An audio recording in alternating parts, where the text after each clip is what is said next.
Bueno, Amigos, ya tenemos en la línea al presidente de la Comisión del Servicio Profesional Electoral Nacional del Instituto Nacional Electoral y comisionado, claro está, Ciro Murayama. ¿Cómo está, Ciro? hola Alicia, muy bien, encantado de estar en tu espacio como siempre.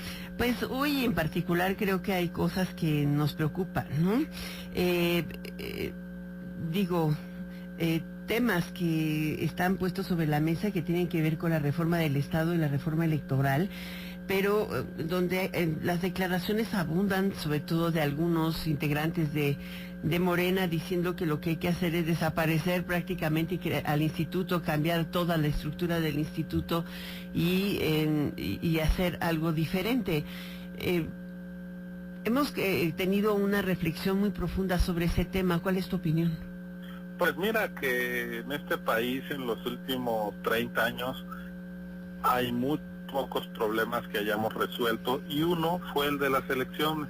En 1988 tuvimos una crisis política porque no teníamos instituciones ni leyes electorales que fueran capaces de procesar la diversidad política y gracias a eso nació entonces el IFE, que después se volvió un organismo autónomo, y luego el INE, y ahora pues vivimos en una época donde las elecciones no son parte del problema, sino que son un ejercicio donde la gente participa en libertad y decide a través de su voto secreto quién la representa y quién la gobierna.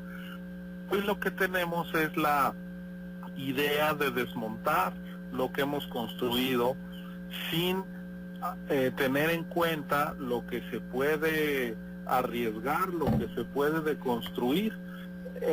A diferencia de otros temas, salud, pobreza, economía, medio ambiente, las elecciones sí están mejor que hace 30 años. Y la clave de estas elecciones es tener autoridades autónomas, condiciones de la competencia equitativas entre las distintas fuerzas políticas y la garantía del voto libre y secreto. Hoy lo que vemos es una intención de cambiar las cosas cuando no tenemos encima ni una crisis política ni un reclamo opositor porque las elecciones hayan estado mal.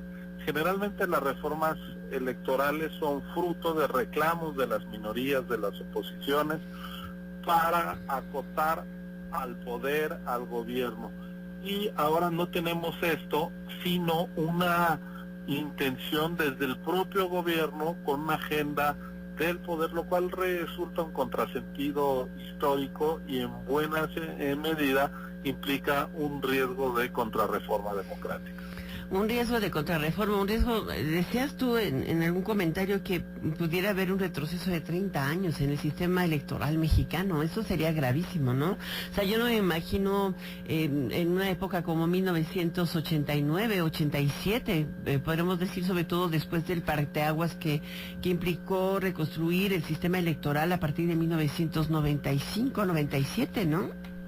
Pues sí, porque justamente ponemos 1988 como el año de una crisis política, porque las elecciones las organizaba entonces el gobierno a través de la Secretaría de Gobernación, controlaba el partido en el gobierno a la Comisión Federal Electoral, no había garantías para la oposición, fue cuando se cayó el sistema, cuando no hubo resultados la misma noche, cuando no había un padrón confiable, cuando los propios partidos eran los que designaban a los funcionarios de casilla, en particular el partido en el gobierno, y eso no daba garantías ni a los opositores ni a la ciudadanía, no había transparencia, no había información oportuna. Por eso la idea de desaparecer el servicio profesional del INE o de desaparecer a su Consejo General, el que el gobierno pueda volver a hacerse cargo del padrón electoral, como están proponiendo distintos legisladores del partido en el gobierno, pues no se recuerda, lamentablemente es un déjà vu de las prácticas de las que venimos saliendo venturosamente. Entonces, ¿para qué, si esto está bien, cambiarlo y retroceder? La verdad es que no parece ser una agenda democrática. ¿Tú crees que en algún momento haya alguna no sé, suerte de vendetta pareciera de algunos integrantes por aquel tema del fideicomiso de Morena?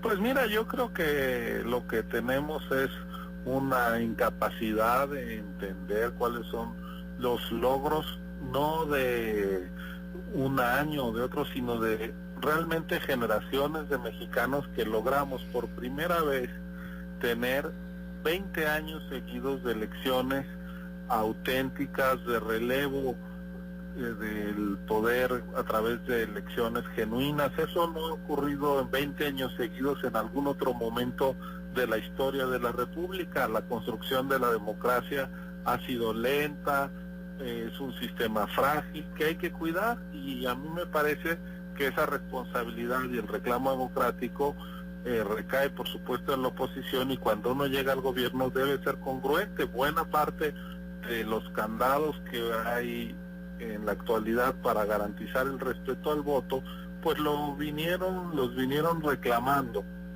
quienes hoy están en el gobierno, y lo que era válido para acotar al gobernante cuando ellos estaban en la oposición es válido para ahora que están en el gobierno.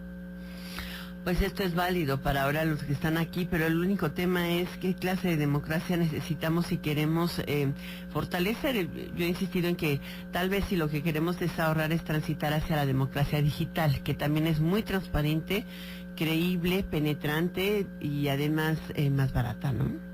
Bueno, nosotros desde el INE hemos dicho que una posibilidad para ahorrar miles de millones de pesos cada proceso electoral es movernos a la urna electrónica. La India y Brasil, que son países con muchos más electores que México, tienen ese mecanismo transparente, sin problemas, y nosotros lo podríamos implementar. No es un problema tecnológico, tenemos la gente, los científicos, los técnicos, los ingenieros para desarrollar esos sistemas por nuestra propia cuenta.